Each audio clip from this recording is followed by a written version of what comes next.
I've done it. I poked the bear. I committed a capital crime. Now, I knew going into this argument, it would bring contention.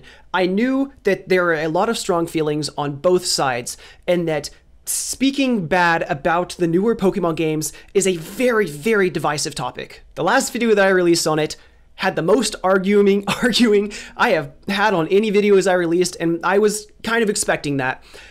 Even with my own brother, he watched the video and we had our own conversation over the stuff about the game that I had problems with and that he didn't have problems with. And I've decided that what I'm going to do here is I'm going to come back and reiterate my argument with the previous video and go over a bunch of the comments that were left on the previous one to kind of include them in the argument as well, to explain why I am saying you should be upset with Legends ZA. Now, first and foremost, if you are enjoying the game, I am happy for you. I am not here, nor will I ever be here, to tell you that you should not be having fun with that game. I am never going to be here to say that you should dislike the game. If you do, that's great. I am more than willing to bet that whenever I get around to playing it, I'm also going to like the game. I'm going to play it and I'm going to have fun with it, and I'm going to think, wow, this was another banger Pokemon game. Like I said in the last video, I'm part of the problem. I'm able to sit down and play every single Pokemon game and say that was not a waste of my time, I enjoyed it. If you're playing through ZA and think that it's an incredible game and you're having a great use of your time, that's great.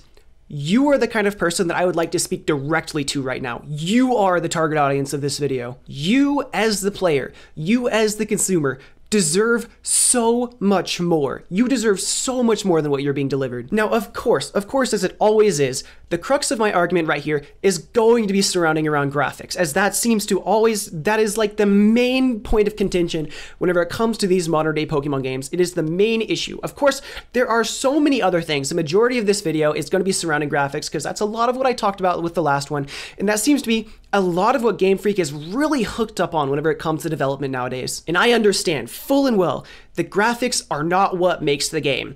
The perfect example of this is Undertale. Whenever this game came out, it was doing numbers, it was doing so good. Even now, it has solidified its position in pop culture. And it's really easy to say that the game doesn't look incredible a lot of the time. Like the sprites and the environments themselves, like they're not incredible, but that doesn't take away from the game. Like, it's still a great game. And you can make really good games with graphics that you could argue aren't like top notch. You know, you don't need AAA graphics for every game. There are so many great games with lower quality graphics, you know, like lower polys, lower fidelity, what's the word? Textures, lower fidelity textures. Like, you don't have to have top-notch everything. You can make beautiful stuff without it. But at bare minimum, the game should be complemented by some kind of graphical system that complements the gameplay. When it comes to graphics in Pokemon games, I think there are two things that they have always done well, and that is the character models, including like the character yourself and the Pokemon, and the designs of the UI. I don't think they've missed on any of those yet. You know, I mean, you could always be better, but for what Pokemon is, I think it's always had what it needs. I have no complaints about either of those, and in fact, in a way, I think whenever it comes to ZA, they have done the best they have ever done on both of those fronts. There are the best looking character models for any of the Pokemon games as of now. These are the best ones out. They've done a great job. I will give them props for that. But where they seem to fall flat in every new Pokemon game entry since, I would argue, past Sun and Moon, the ones that are developed by Game Freak, they always seem to fall flat whenever it comes to the design of the environment, whenever it comes to the design of your surroundings. Anytime you are, and also, a lot of the times they do get it right is whenever you're inside of buildings. Unfortunately, whenever it comes to the newer Pokemon games like Scarlet Violet and ZA, a lot of the time you don't spend time inside of buildings. I'm of the opinion that the Sun and Moon games were the last time 3D Pokemon really just looked good across the board, with the exception of Let's Go Pikachu, Let's Go Eevee, and Brilliant Diamond Shining Pearl. Not to say that I am a sucker for the top-down Pokemon games, the 2D movement top-down Pokemon games. I will say that those were really good, and that is why I am arguing that Let's Go Pikachu and Brilliant Diamond Shining Pearl are up there whenever it comes to good graphics in Pokemon games. And that's not to say I'm like a sucker for the 2D graphics. I'm not one of those people who keeps saying, no, we have to go back to the DS era graphics. We need to go back to the pixelated sprites. We need to go back there. We need the games to look like that. They don't have to look like that, and they shouldn't look like that. What I'm saying is, for what the games are, what the games were, they designed a graphical system that complemented the characters in the Pokemon with the environments. They worked together. They looked cohesive. They looked like one. The lighting system that they had for those games and the graphical system worked together to make a cohesive feeling that is absent from newer Pokemon games. And this is one of my biggest complaints when it comes to the modern day main series games. The designs of the environment always feel so far removed from the designs of the character and the Pokemon, and there is always a clear, stark difference between the two. And if this were a one-off, if this were the first game where it became an issue, that would be fine. I could excuse that, right? They just started, they're learning, they messed up, sorry, we'll get it next time, you know, our bad, we'll figure it out. But they never did. We're like, what, 4 games in now where this has been a recurring problem over and over again? And every single time a new release comes out, the community complains. I'm not going to speak for everyone. I won't speak for everyone. But like a huge swath of people always complain about this. And Nintendo has never decided that it's going to be worth fixing it. Like, they've never decided it's worth fixing it. I say it's worth fixing it. I'm using that language on purpose. Specifically, it is worth fixing it. They never say that. Now, granted, I will give some credit. It looks like, from the leaks that we've been seeing, the next generation of Pokemon games, they might be trying to fix it. From what I've seen with the new engine and the stuff that it's capable of, it looks like they might actually be making some changes. But I haven't seen, the games aren't out yet. So we're not talking about that. They might be working on it, but I want to talk about the game that's out right now, specifically Legends ZA. But I'm going to continue to hold on to hope that whenever these next games comes out, they will fix all the issues that I have. I want Pokemon to be as good as it can and as good as it should be, and I'm going to continue to hold out hope. So I've put together a little bit of whiteboard here to illustrate my point that the modern day Pokemon games are lacking significantly when it comes to visuals. And they are visuals that they can achieve, that they can do, they can make, but they won't, and they don't. And that's the problem. So we're gonna start here at the very top. These 3 on the left are games that are on the Switch right now and run on the Switch. There's Astral Chain, there's Persona 5 Reloaded, and there's Neo: The World Ends With You, okay? These are 3 games that illustrate 3 different points, all right?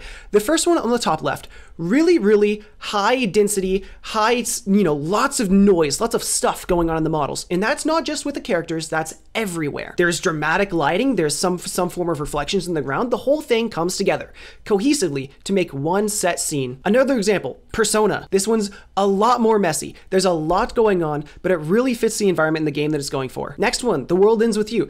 This one's a lot more closer of an example to what we're working with Pokemon. There's not a lot going on, all right? And the city is very empty. But if we look at the characters themselves and the models, they have a shader that matches with the background, that matches with the environment. The characters themselves blend in with the environment. Now, here's just a random, I literally just Googled Pokemon Scarlet and Violet and grabbed the first photo that I could find. The characters themselves have very smooth shading, a very smooth model, right? There's not a lot going on whenever it comes to the textures of themselves. Granted, this is a very low quality model, but I wanted to go with the first thing I saw whenever I Googled Pokemon Scarlet and Violet. Let's compare that with the background. This looks unfinished. It looks like a placeholder for what's supposed to be there. And a lot of the issue comes with the way that they use dirt for some reason in these games. It is so off. But the main characters don't really mesh very well with the trees or the dirt, or honestly, I might argue the grass. Now let's compare that to Legends ZA, all right? This is not Legends ZA. We'll get there. These are photos of New Donk City from, of course, Mario Odyssey, right? This is a very good example of a very fleshed out city on a game that runs on the Switch that matches well with the feel of the game and what the game's trying to do.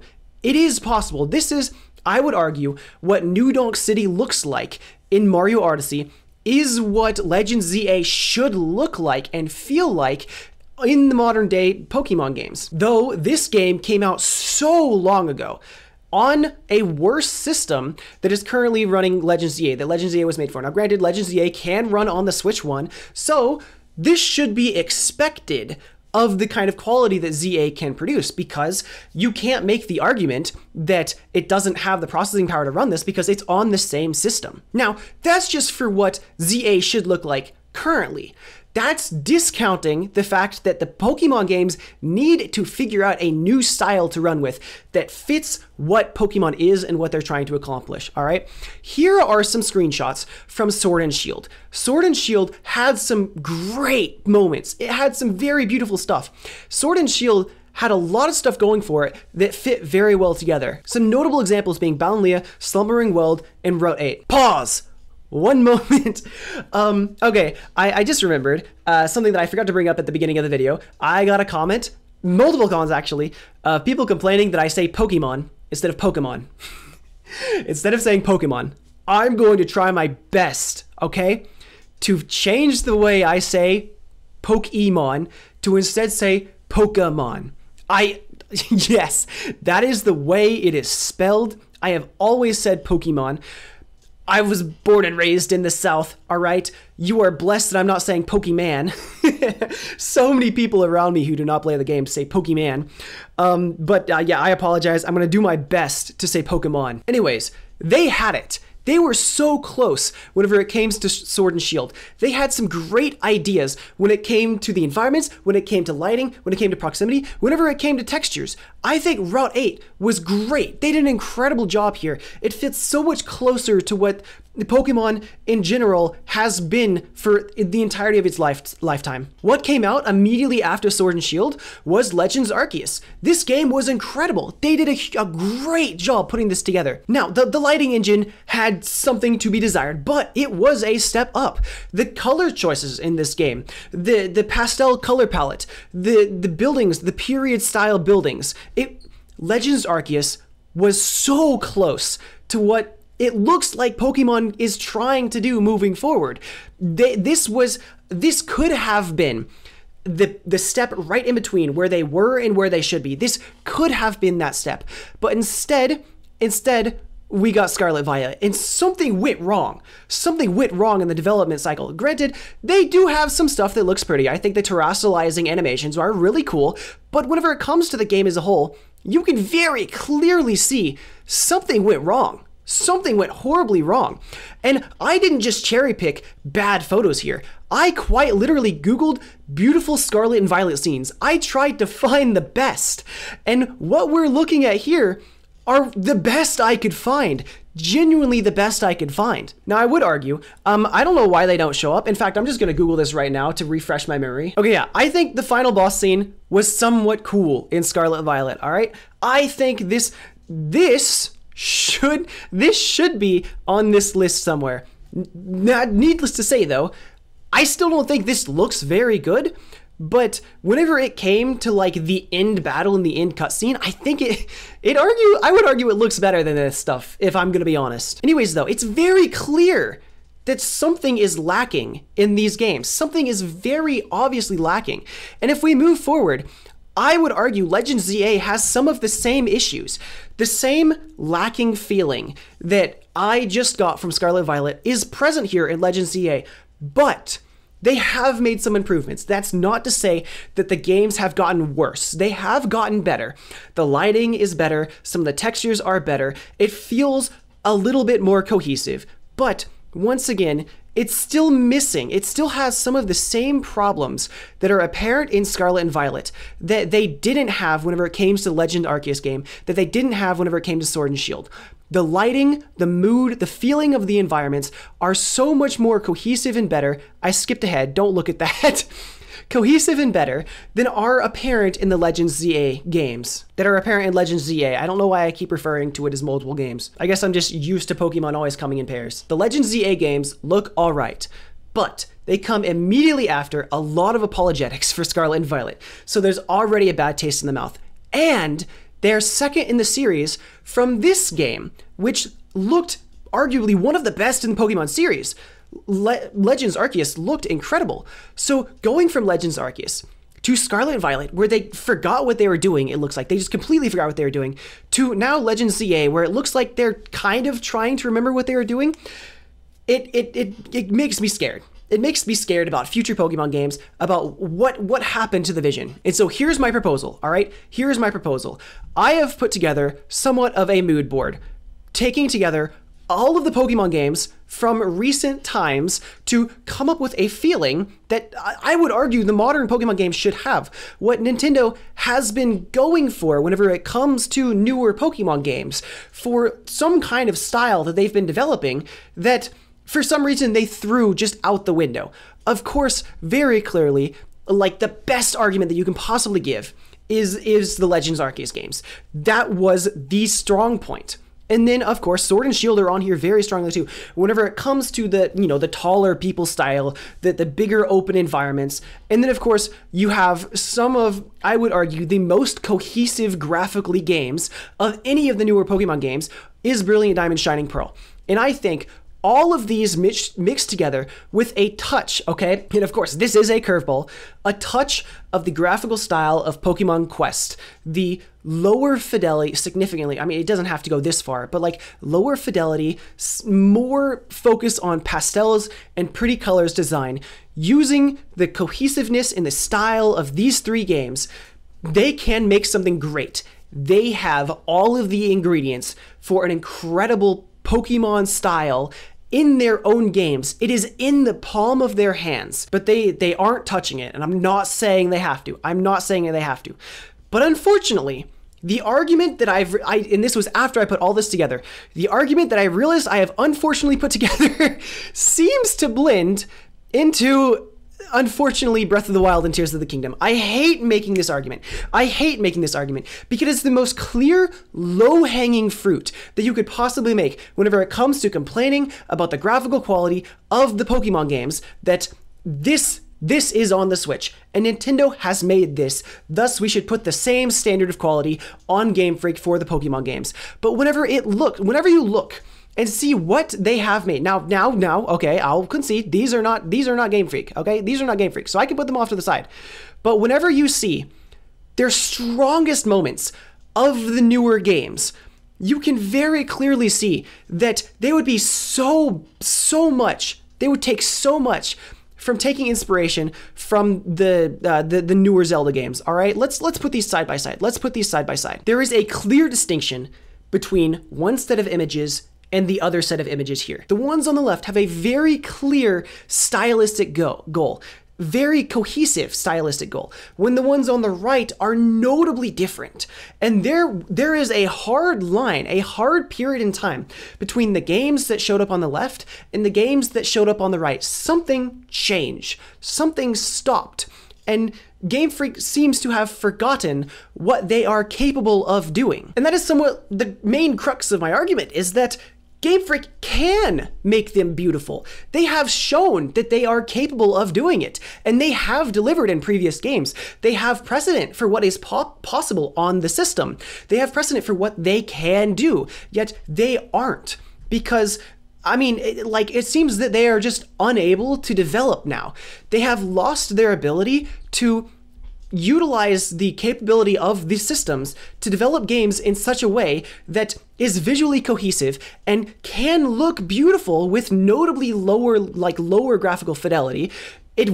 As a result, with the way that they can make the games look, the graphics will look better than the ones that we currently have. But it seems that they've just lost the ability to develop these games. And of course, some other notable issues, right, outside of graphics themselves.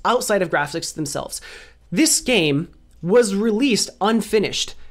For some reason, I've seen repeated videos of the culling engine just being bad for some reason. I don't know how or why.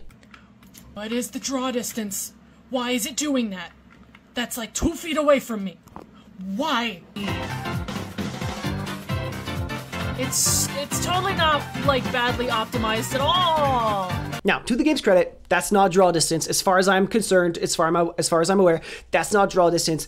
My assumption is it has something to do with the hitboxes of what the game is looking at, and it thinks that the user can't see these things, and it thus stops rendering them to save on resources. That was launched. That came out on release. I don't think anyone can argue that that's acceptable. I don't think anyone can argue that that's acceptable for a $70 game at the quality point that it is at. Should not be happening. Should not be happening.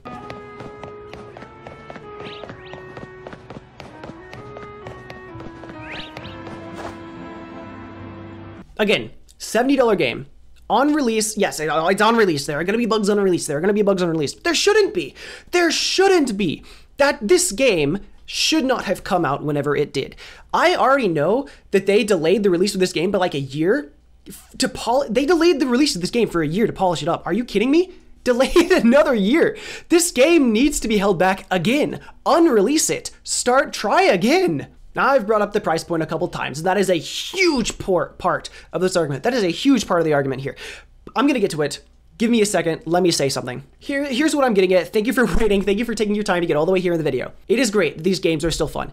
It is great that they are switching up the formula for these games. I am all for it. I am all for it. I am so excited to see what Game Freak is going to come up with whenever it comes to the new way they are coming out the games. Hearing after the release came out that the Legends series games are now considered part of the mainline series of games gives me so much hope, because I think the gameplay loop of those games are so much more fun. I am not telling anyone that you shouldn't like these games, nor that you shouldn't have fun with these games. What I'm saying is that this is the most profitable franchise of all time by almost double second place. Almost double second place. Their games routinely make almost 100 times their return on investment. You should be upset that these incredibly fun games that are often people's favorite games that come out every year and are from a lot of people's favorite franchise are locked behind games with an insane lack of vision and care. You, the fans, deserve a significantly higher quality game than is routinely delivered. You deserve cohesive textures. You deserve fleshed out and frequent animations. You deserve constant voice acting. You deserve a better lighting system. You deserve a better shading system. And you deserve a game that is finished on release. Nintendo has once again released a game that looks like the studio didn't care. They once again sold you a game with glaring performance issues. Not only did they sell you this game, but they sold you a $70 game. I could complain far less if this game cost something like maybe $20. I would have different complaints then, but there would be far less of them because, of course, it is a significantly cheaper looking game for a significantly cheaper looking price point. That makes so much sense. I am all behind that. Nintendo would still make roughly 28 times the return on investment if they sold the game at a $20 price point, which is much, much more. I did some research to see what numbers you should typically look for. Whenever it comes to AAA games, now I'm not saying that the Pokemon games are AAA games. They do not have a AAA budget. But whenever it comes to AAA games, of which I would argue the Pokemon games could be considered to be because of how much marketing they receive, because of how many people play these games, and because of course, being part of the #1 franchise of all time. The range for AAA games, the return on investment is typically 2 to 5 times, not 28 times what a $20 price point would point this game at. I may have done my math wrong because this seems ridiculous, but for how incredibly cheaply that the Pokemon games are made, they could literally sell this game at a $3 price point. And using the numbers that I took from what the games are selling at a price of $60, so keep in mind, whenever the game is reduced to a price point of $3, significantly more people will be buying the game because it is significantly more affordable. It's like a drop in the bucket. People are making $3 microtransactions on their phones on their regular. Buying a full game for $3 seems like a no-brainer for anyone who would own the console, especially for a Pokemon game. They would still make back roughly 4 times their initial investment, which puts them comfortably in the high end of game ROI development costs. But it wasn't. The game was $70. And you know what makes it worse? The game was released with DLC announced. There was already DLC planned when the game was released. They had it and they had advertised it already. Like, you know what's in the DLC. So to say that that DLC needed to exist before the game was released is insane, or that it needed to be publicized before the game was released. That should have been bundled in and included in the main game. That DLC should come out a year from now or 2 years from now. It should not come out right now. Or no, I'm sorry, not come out right now. It should not have been announced right now.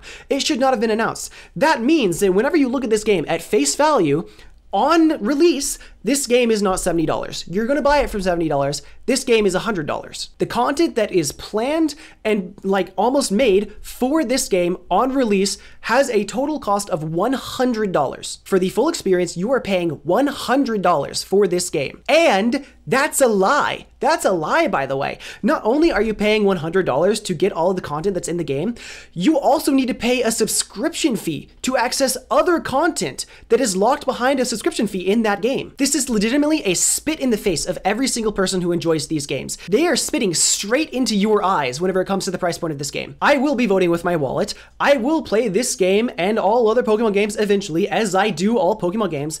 I'll find a way to play the game without paying for it, but I will not be handing Nintendo my money for what they have once again delivered. It is outrageous, but if you choose to, all power to you. Just know that regardless of how much you enjoy these games, not only could you have had more, but you as the consumer deserve more. From this company, at this price point, for this franchise, you deserve so much more. That is why I think you should be upset. Not because the game is bad and you shouldn't like it, but because of what they have delivered. You deserve so much more. And before you decide to go to the comments and tell me to just play the old games, don't worry, I already am. I do routinely. Like these are my comfort games. I sit down on my 3DS here and I play through all of the pre-Switch games. I love them.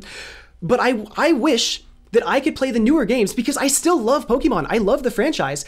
I love the games. I want to play the newer games with the same respect as a consumer that we had as we did with the older games. We have lost that respect. Nintendo is no longer giving us the same respect that they once did with what a lot of people consider the peak of Pokemon. It honestly comes down to respect as a consumer. That is why I'm arguing that you should be upset. Anyways, thank you for listening. See you later.